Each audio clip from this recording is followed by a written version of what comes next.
the most powerful designer drugs are the digital ones we use daily. And we get high off them. One touch, tap, like, scroll at a time. Just like tech creators want us to. Use digital without digital using you. Learn more at sync.ithra.com.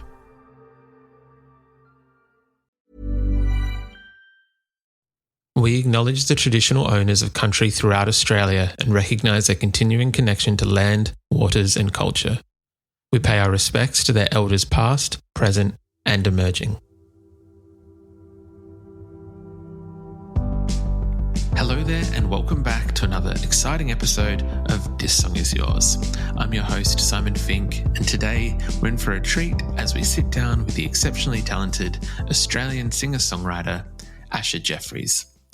Hailing from the vibrant music scene of Brisbane, Asha Jefferies is gearing up to unveil her highly anticipated debut album, Ego Ride, later this week.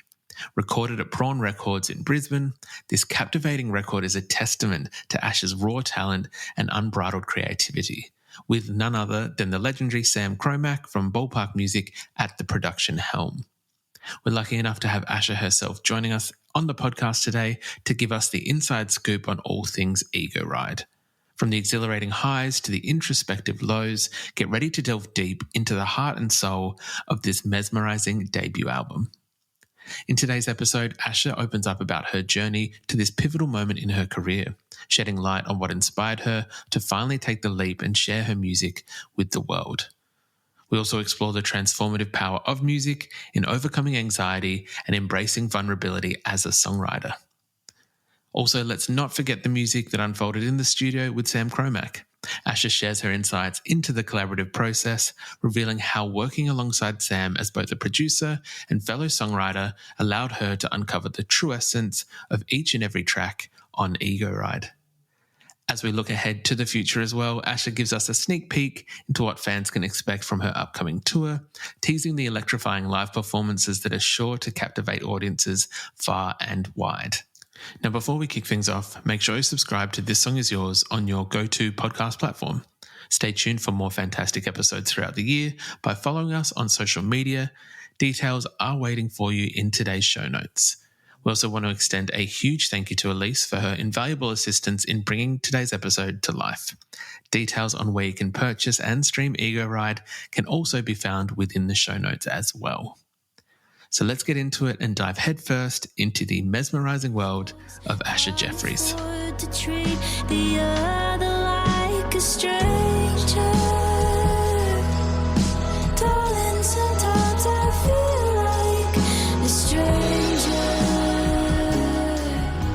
Please welcome back to This Song Is Yours, Asha Jefferies. Asha, hello. How are you? Hello. I'm great. How are you?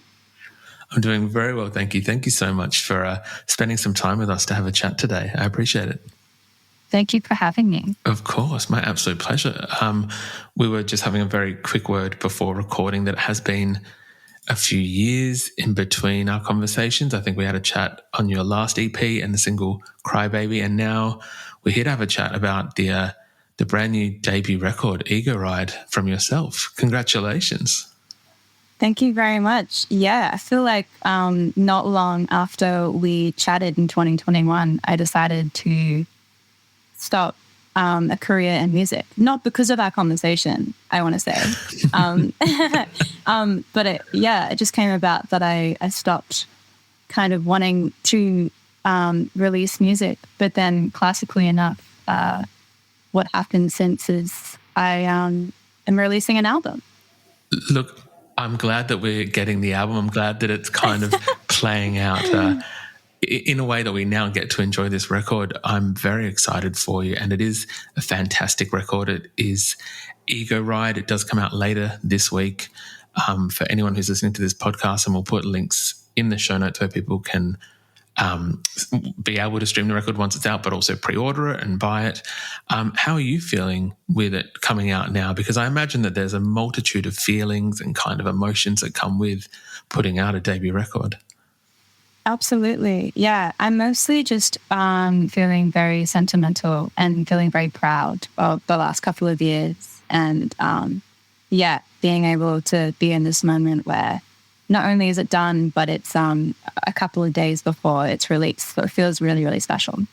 Of course. I think it's actually really lovely that you've used the word proud. I think that a lot of artists that we speak to, and whether it's legitimate nerves, whether it's they've done so many interviews that they've got, what they need to say down pat, but it's rare that I've heard someone use the words proud. And I think that it's really lovely that you have, because it is a thing that I think most artists should be. And you, with this record, with Ego Ride, you should be very proud of this record. It's a stunning collection of songs. So I'm glad to hear that has kind of, resonated within yourself, that emotion. Thank you. Yeah, I think I'm mostly just proud of, I feel like making any body of work is a total journey, right? It's like lots of ups and downs, just having and investing in a project just generally. And I think I'm proud of the journey and the ups and downs. And to finally be at this point of the journey is really, really cool. Of course. Well, again, I'm excited that you're here to kind of chat with us about the record. It is a stunning collection of songs, as I've said. For you, I'm curious. Again, we spoke regarding one of your EPs. There's been 2 EPs. Was there a defining moment for you that you knew you were going to start writing the album, when it kind of clicked that this is what it was going to be? Yeah. Well, briefly before, I touched on this thing of I don't think I'm ever going to release music ever again. And I think that's when I actually started to write music that I really, really enjoyed, funnily enough, when I decided to quit. And so I think it was kind of a very transformative part of my life where I realized that the songs I was writing, I felt really connected to. And I think it was about January 2022. Where I was like, okay, I think it's time for me to invest in recording these songs, and not necessarily to release, but to have for myself. And that's kind of how it came about. It's funny that you kind of say that. We've recently had a number of artists on the podcast. We actually did an interview only this morning with an artist who said a very similar thing, in terms of they considered kind of shutting up shop, maybe that the career wasn't for them. And once that occurred, it was almost like a tap kind of opened up and had this reverse effect of, there's a sense of freedom in not putting that kind of pressure on you. Is that, I guess, what you found in terms of that opening the floodgates to putting less restrictions on yourself? Yeah, totally. And I guess it puts you in this perspective of not writing for anybody else, always kind of writing for yourself. And all I was doing was writing for the intention of healing and trying to gain some understanding of what I was experiencing in my life. So it all kind of selfishly very, very much became about me, which I felt like the songs turned out really honest. And so I guess, that's kind of why. Of course. I'm curious, is that, I guess, then where the title for the record came from? It does appear, it took me a little while to get it, and then reading through lyrics, reading through other bits and pieces, and listening to the record, which we were very lucky enough to have a listen of, so thank you for that. It's almost like a little bit tongue-in-cheek in terms of that these songs, what did you say? I think there was a quote from yourself. Upon reflection, you realised a lot of the narrative from the record was tied to your ego on both positive and negative sides. Is that where the title has come from then? I would say so. I think I spent a lot of time trying to understand why I called it Ego Ride, because it felt really right. And I knew it encapsulated what was on the album, but I had to really sit down and think about it. So, but I think Ego Ride was the last song on the album, and it's the last song that I recorded. It nearly wasn't on the album. And I think it's a song about, it's a reflection of, I guess, a lot of scenarios that happened that placed in other songs across the album. And it feels like this big summary of the songs I'd written about. And I think Ego Ride is really just about how we can tie our identities so much to our lives and like who we're living with and who we're dating and like where we're living and all these things, like we attach ourselves, and this thing of being able to like truly find who you are outside of all these like attachments. It's broad. But I think that's kind of why it works as a record title. It is something that can still be very open enough to interpretation, but obviously, as you say, kind of encapsulate these songs out of curiosity, and we don't have to dwell on it too long. Because I know some people do tend to have like a notebook or a notes app or something that might have alternative titles. Was there anything that kind of maybe had another? Yes, I had a notes app. Let me just quickly get it. I know that one of them was I tried to give up, but the world wouldn't let me. And I said it to a friend, and they just looked at me and they were like, no. They were just like, no, that doesn't work. Let me look it up. I think one of them was also Crumble. That was one of the album titles. Mm-hmm. And also Deeper. That was an option as well. Okay. But nothing quite felt like it ever resonated until Ego Ride came along. I think Ego Ride is very suited to this record. And also I feel like, just as a very quick side note, the first one, the world one, that almost sounds like a third or fourth record kind of title. Okay, no, I totally get you. Yeah, it has like Bjork energy. Yeah. Yeah. 100% agreed, yes. Yeah. I know that you worked with the lovely Sam Cromack from Ballpark Music on a number of these songs, I think for most of the record, if that's right. Yeah, we made the whole album with Sam. Yeah. How is that working relationship with Sam? Obviously, both brilliant songwriters in your own right. I'm curious how that works when you go into the studio with these songs and kind of record with him. What is that dynamic like? Totally. I think like Sam is a total legend. I've looked up to his songwriting, and he's been Ballpark Music for so long, like since I was like 14. So being able to just make music with him was really awesome, and he's so encouraging, and it felt so pivotal working with a songwriter as a producer, someone who like can really like listen to a song of yours and really like kind of relate to like what kind of space I was in when I was writing it. And he's just incredibly intuitive and empathetic, and just knows how to like make recording music fun, which I think was the most important part of the process for us. 100%. It's a very interesting point that you just raised, because sometimes a lot of producers, they're not songwriters themselves, so it's kind of coming from a different perspective, and they don't quite have the, I'd say, tools to be able to maybe not even relate, but again, help you or guide you to that point that you need to be. I would love to, and I don't know if we actually discussed it last time, but I'd love to discuss your first interaction with songwriting and kind of what originally got you into songwriting. Yeah, well, I've probably definitely spoken before about how I really wanted to be like a celebrity or a pop star when I was younger. And I think I just realized that like the only way that I was going to become a pop star was if I wrote songs, because like that's what you have to do. You have to have songs to be a pop star. Mm-hmm. And so I just like became obsessed with writing little poems and rhymes together. And I could barely play an instrument, and I just remember like playing some piano chords and writing absolute bullshit about it. Kids when they like write songs and they sound really serious, but they have no idea like what it means. That the depth is somewhat lost on. Yeah. But no, that's how it started, and then I think it became less about wanting to be a pop star and wanting to like, I guess, express all the teenage angst that I was going through. I think that's very, very fair. I love that. I am curious, do you remember the point of changing? Do you remember the point of, because I think for a lot of people, as you said, when you're a kid or like a very early teenager sitting down to write songs, there's maybe three chords that sound good, maybe like an E minor in there somewhere.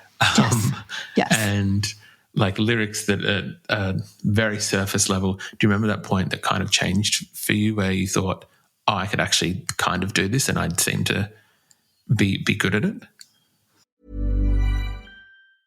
I have a secret. I wore the wrong foundation for years. Then I discovered Il Makiage. Their AI-powered quiz makes it so easy to find a perfect match, customized for your unique skin tone, undertone, and coverage needs. With 600,000 five-star reviews and 50 shades of flawless natural coverage, this foundation is going viral for a reason. And with Try Before You Buy, you can try your full size at home for 14 days. Take the quiz at ilmakiage.com/quiz. That's ILMAKIAGE.com/quiz. This season, Instacart has your back to school. As in, they've got your back to school lunch favorites like snack packs and fresh fruit. And they've got your back to school supplies like backpacks, binders, and pencils. And they've got your back when your kid casually tells you they have a huge school project due tomorrow. Let's face it, we were all that kid. So first, call your parents to say I'm sorry, and then download the Instacart app to get delivery in as fast as 30 minutes all school year long. Get a $0 delivery fee with your first 3 orders while supplies last. Minimum $10 an order. Additional terms apply. Yeah, I think I realized that it was more about the feelings that I had and wanting to express them, and realizing I think I could do this because I feel very passionate about wanting to write these words down. I remember going to Woodford Folk Festival, and I was 11, I think.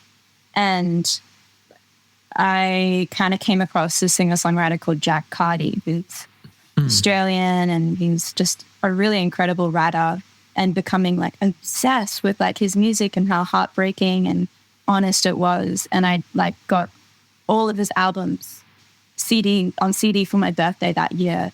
And I think that was a point where I was okay, these are real people who are writing real music. I think I can do this. I think that's actually a fantastic example. A few people we've spoken to have had interactions or just been influenced by the lovely Jack Carty. I think... No way. What is it? Is there a song? If he wrote like Elliott Smith, or is it... I swear there's a song to do with Elliott Smith that I think he does quite well. But True. I absolutely love that. We'll have a look outside of recording, and I'll send it through to you. But yeah, please, yeah. I was hoping that you might indulge us on this brand new record. There's a lot of fantastic tracks, and again, sonically, it does sound so good. I think that there's somewhat of an evolution in sound since those previous EPs. It sounds like there has been a step up in sonics and in the production, and that might be from both yourself and Sam.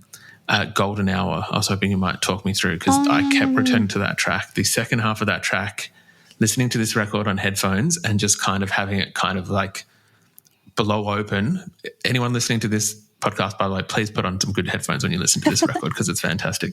But yeah, when that second half kicked in, it was just I stopped what I was doing and just stared through the wall. I was wondering if you might, talk us through that track and how that came to be.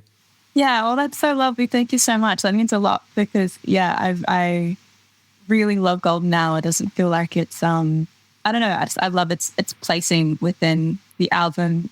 But that song is a really good example of Sam being an awesome producer in the way that he is a songwriter too. And I brought that song to him really early on when it was just me and him, and I went into the studio just to play him some songs and talk about maybe making an album. And I played him Golden Hour. And I think he told me this, I think a couple of years later, recently, he was I could kind of see how raw the song was for you at that time. And I don't know, I think he was just, he knew the placing in terms of how much space and how intimate to make it, but also how it has to really emerge as this bigger soaring thing at the end of the song. Mm-hmm. I think, the production really, really represents just Sam being really good at creating intimate moments, and then letting things just burst open. One of Bullpark's songs called Cherub is just a huge example of that, where it just explodes at the end. True. Yeah. Yeah. So I think, yeah, totally Sam's doing. Well, I'm curious as well. I think in doing prep for today, having a look at, I guess, the different, not necessarily methods, but I think for some of the songs that they did almost come to like quite a finished product relatively easy. I think, if I read correctly, I think Tank Tops took like 30 minutes or like just over half an hour to write, whereas some other songs took a little bit longer or took a lengthy amount of time. For you, how confident, I realize this sounds like a loaded question and I don't mean it as such, so I can reword it How if you'd like. confident are you? But I very much back in the day, and we won't even talk about it anymore after I say this, but like as a songwriter found that was not confident in taking finished songs or what I thought was finished to the producer or to someone else. And I'm curious for you because like Tank Tops, fantastic song, extremely impressive, written and finished in like 30 minutes. For you, like how is that thought of like taking something that is finished and then, as said, like Sam at a different point later on was like, I could see where it was going and what it needed to do to get there, if that makes sense. Oh, wow. Totally. It's a really vulnerable thing to share a half-finished song with someone. Like that's a vulnerable thing to do. So it's like, this is kind of like what I've made, but it's also like not exactly it. And I think like, you know, being open to suggestions as well. Like that's what a half-written song is. Basically, you're saying like, hey, like I want to work on this, but I think I need your assistance. So that's vulnerable. And I think with Tank Tops, like I'd written like the lyrics very, very quickly. Like they kind of just all came out. And I think I was pretty like set on everything in terms lyrically and just the energy of the song.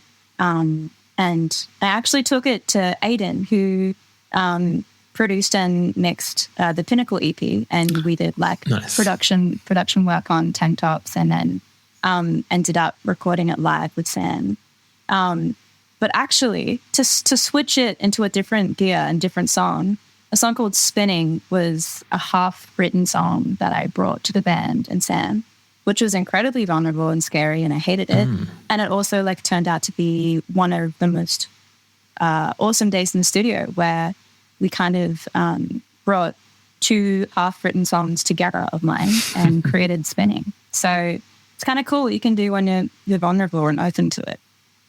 100%. It is almost going back to what you said right at the top of our chat. I would love to know, speaking of like pride and being proud, is there a song? Because also I feel like saying, what's your favorite song on the record is always an unfair and unintelligent question, although you might have a favorite and also that's also fair. But is there a song you're most proud of on this record? Maybe one that you feel encapsulates you at this moment the best, or one that you probably know better than anyone, the journey that it went through from start to finish, that you're like, yes, this is me? It is a really difficult question, just because it feels like all of the songs I have like a different, unique relationship with, you know. Of course. But I think currently, like I listened to Spinning the other day in the car. I just put on a song just because it's easy. Like when you listen to the mixes and so many times, you kind of like can like disassociate or disconnect. And so I put it on, and I don't know. I feel like that song for me is a really a huge moment in the album, and it was a huge moment in the process of making the album. I think we were like 6 months into making it, and it was one night after we had a rehearsal at the Ballpark Music Studios, and I stayed back and played piano and wrote that song. And it was kind of this moment of like, holy shit, like things do get better. Like I can't believe that I'm like in the Ballpark Music Studios writing a song about like the things that are going on in my life. And it just felt like a really pivotal moment. And I'm glad that there's a song that I'm able to mark that moment by. Of course. Well, thank you very much for sharing that with us. Because again, I know that we've talked about vulnerability in this chat, but yeah, even opening up about things like that and kind of sharing the stories behind are also a form of vulnerability. So thank you so much for doing that. Oh my God, my pleasure. I know that there's a number of dates, I think at the end of this month, in support of the record. Starting off with, I guess, is there a track from the record you're looking forward to giving it either its live debut or just getting it to be able to play it live now that the record is coming out? Yes, totally. I love playing Brand New Bitch live. Mm-hmm. Feels like a song that was really made to be played live. And we've made some alterations. Is that a word? Alterations. Yeah. Yeah, it's a word. Alterations to the song. And so, yeah, there's a bit of a breakdown and some cool things that happened in that song. I'm really excited to play live. Nice. I think it is always fun when you can kind of take songs out and mess with the arrangements, mess with how they are kind of built and reshuffle them, reform them to something that also keeps the interest of the band and the artist as well, because I think that a lot of the time, and don't get me wrong, gigs are for the punters, but also it's nice to be able to have the musicians engaged and not doing just the same thing time and time and time and time again. Yes, totally. Yeah, we also it came about from like having to play a really late night set at like 1 a.m. and we were like, how do we make the set feel more exciting and like more of a party set? Mm-hmm. And I was just like, okay, Kalia is the drummer. I was like, you're gonna do a drum solo, like right in the middle of the song. Just like trying to switch things around, make it interesting for everyone. Well, look, I'm very excited to kind of see what kind of different arrangements or surprises we do get on this tour. I do have to ask, because I know we've only got 3 dates this month. Can we expect, and we don't have to share any further details, don't want to get anyone in trouble, can we expect more shows around the country possibly as the year goes on? Oh, yes, because you're in Adelaide, right? Oh, correct. Good memory. Boom. Yeah. I guess the honest answer is I don't know, but I really hope so. I hope that, we do more of some extensive touring in Australia, hopefully in the later half of the year. That would be incredible. Well, look, as you've mentioned, fingers crossed for Adelaide and for other cities as well that don't get a look in this time round, but we'll make sure all the cities that do, they ticket details and venue details and everything else and where people can buy tickets are in the show notes for today's podcast. Asha, I wanted to ask, we would usually ask, I guess, what they're currently listening to. Is there anything at the moment that's on high rotation for yourself? Yes, I'm listening to a lot of Phoebe Go at the moment. I'm really excited for her album to drop very soon. I'm listening to Alexander Biggs. He just put out a new single called Pocket Protector, and I'm obsessed with that. So much new music lately. I'm also listening to Waxahachie's new album. Brilliant. And Adrienne Lenker's new album as well. Absolutely. Very solid choices. Extremely, extremely solid choices. Actually, when you did say the word crumble before, I know you probably meant it more in the sense of breaking down. For whatever reason, my brain went to the Phoebe Go record Marmalade and thought like food crumble. Yeah. Maybe that says more about me, but... No. It absolutely. Crumble is just... It's everything. It's the essence of crumble. Yeah. Look, Asha, thank you very much for sharing those choices with us. I do appreciate it. And thank you very much for having a chat with us today on the new record. Ego Ride is out later this week. As I mentioned, we'll put all details in the show notes for people to buy the record, stream it, find where you're touring. But thank you again. Wonderful. Thank you so much for having me on.